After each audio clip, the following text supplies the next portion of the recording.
On December 10th, 1948, the United Nations General Assembly sat in Paris, France, and declared 10th December of every year as the International Human Rights Day.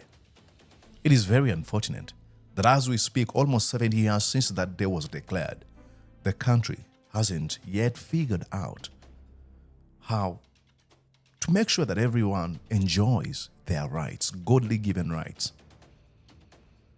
Just a few days ago, the regime of Bashar al-Assad in Syria was toppled after more than 50 years of oppressing people, the disenfranchised people.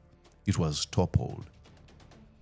His regime came crumbling down, just like house of cards. And while I look at what happened in Syria, my attention is drawn to what is going on in my country, Uganda. Dr. Kizza Besigye, who was abducted in Kenya, transferred to Uganda, is being tried in a military court. Violation of human rights. This has become a culture Museveni has normalized. Supporters of Bobi Wine and Bobi Wine himself have been tried in a military court. And what's their crime? Supporting Bobi Wine. A violation of human rights. And look, I truly understand why these folks do what they do, because they've allowed power to get over their head. They cannot imagine doing the right thing. You know, I think it was Franklin Leonard who said that when you are accustomed to privilege, equality feels like oppression. Now, every time we speak to these folks and tell them that, hey, what you're doing is wrong, this is the way we should do it, that to them feels like oppression. Isn't that crazy? And I think it was James Baldwin, a wonderful author, American author. He said that I imagine one of the reasons people cling to their hate so stubbornly is because they sense once hate is gone, they'll be forced to deal with the pain. Now, what's better, dealing with the pain so that you heal, or having hate in your heart permanently? I'd prefer getting rid of it, that pain. But these folks cannot imagine every time you tell them that, hey, let's have fair rules. Let it be a fair game. They'd be like, oh, you're attacking me now.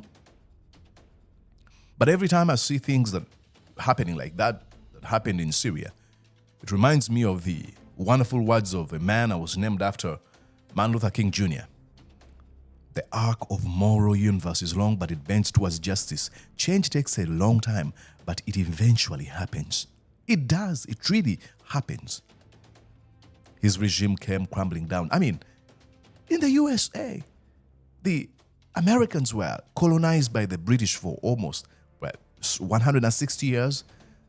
Blacks from Africa were in slavery for how many years? 400 years. All these regimes and autocratic ways and desire to strip people of their human rights came crumbling down. They come crumbling down. So let us be reminded that we have a responsibility to make sure that everyone enjoys their rights. In the words of Thomas Jefferson, one of the founding fathers of this wonderful country, he said that we hold this truth to be self-evident. He writes in the Declaration of Independence that we hold this truth to be self-evident, that all men are created equal, that they are endowed by their Creator with certain unalienable rights, that among these are life, liberty, and the pursuit of happiness. Now,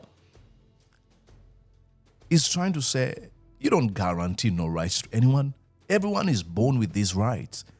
Let's try to fight for these rights, to make sure that all of us live together as brothers before we perish together as fools, to quote again MLK. All right, so happy International Human Rights Day from Mordecai Murisa. A luta continua. The struggle continues.